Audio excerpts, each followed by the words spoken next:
Olá, me chamo Alfredo e minha equipe e eu, Emanuel, Matheus e Maicon, falaremos sobre como a luta contra o racismo pode fortalecer a democracia no Brasil. Bem, antes de mais nada, a gente precisa entender o que distingue a democracia antiga da democracia moderna, né? Democracia contemporânea. Bom, a democracia ela surgiu na Grécia, quando os cidadãos da polis eles começavam a se autogovernar.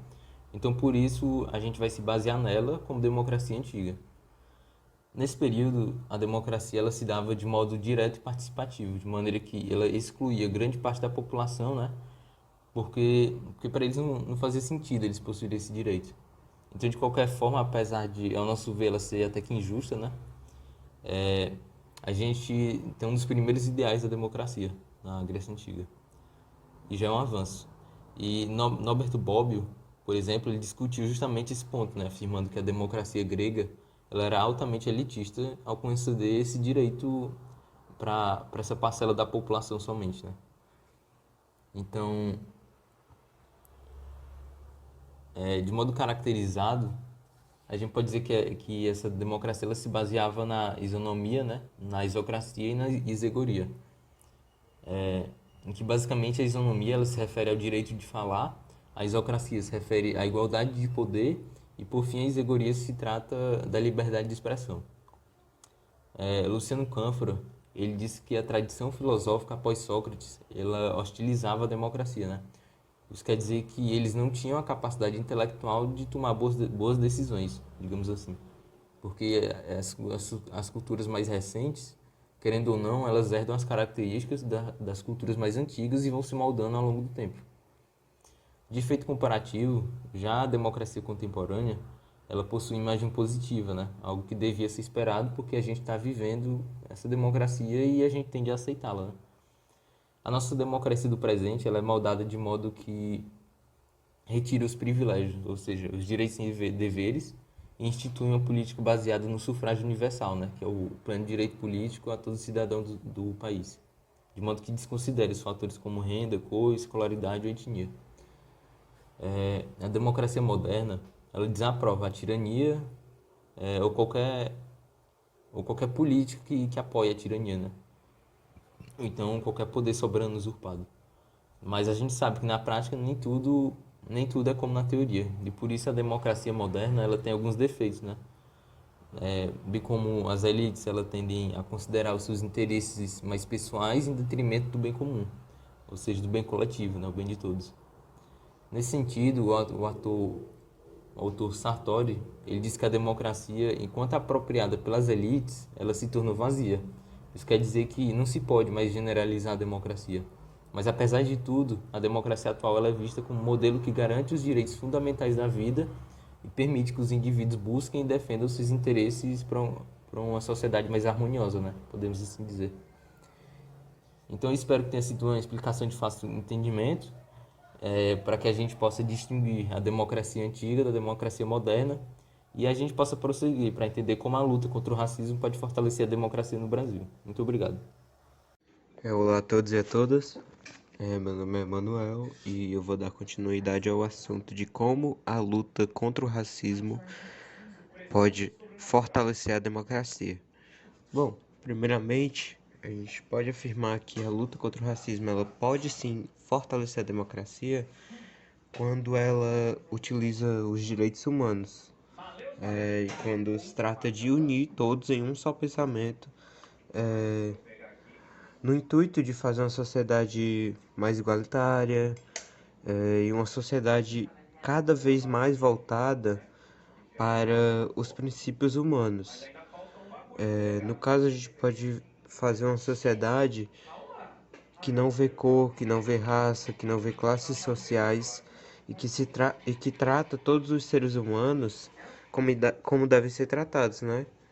Que apesar de todas as diferenças, todos nós somos seres humanos livres. Basicamente, por meio da luta, a gente consegue alcançar o que a gente quer, né?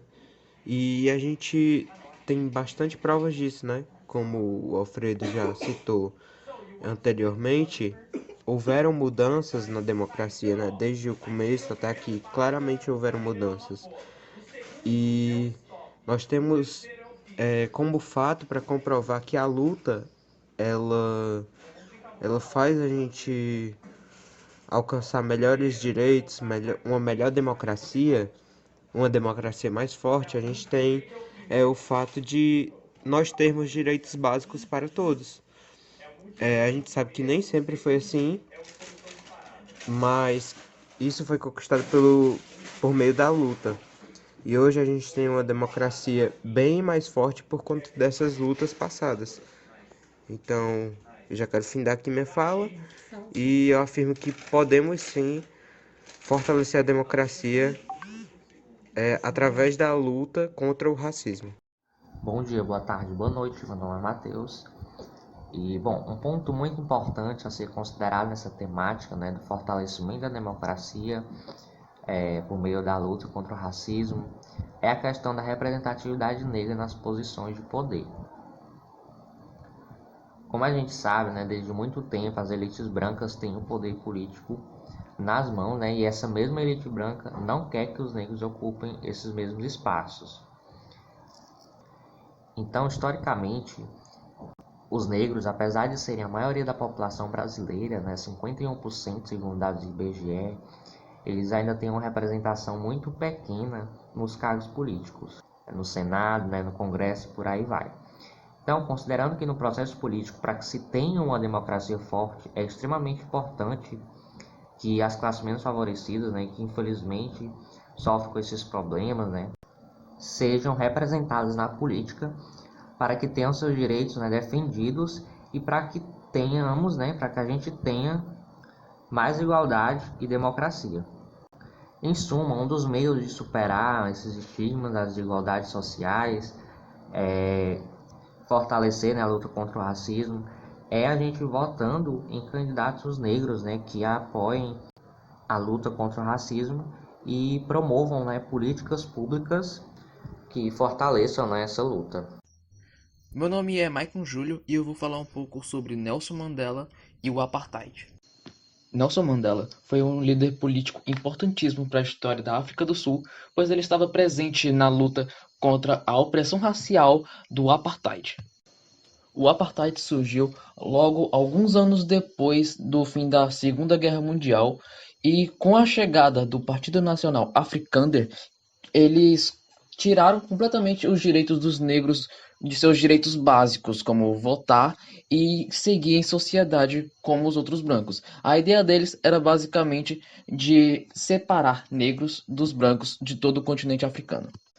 A causa resultou em diversos ataques a instalações públicas e diversos outros casos, como mortes de ambos os lados, tanto da quem defendia o apartheid quanto da quem era contra o apartheid. Isso resultou do governo medidas drásticas, fazendo com que Nelson Mandela, mas toda uma equipe de militantes da CNA fossem presos. Nelson Mandela passou por cerca de 27 anos preso. 27 anos depois, Nelson Mandela foi solto, dada a vitória contra o apartheid.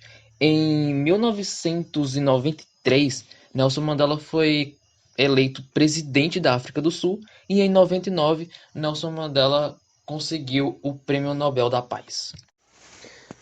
Em suma, essa luta de Nelson Mandela, ela nos faz acreditar que a partir da luta pelos direitos, a gente pode conquistar o que a gente quer. No caso, nós queremos mais igualdade e maior força democrática. E também nos lembra que, mesmo quando não houver esperanças, nós devemos continuar lutando.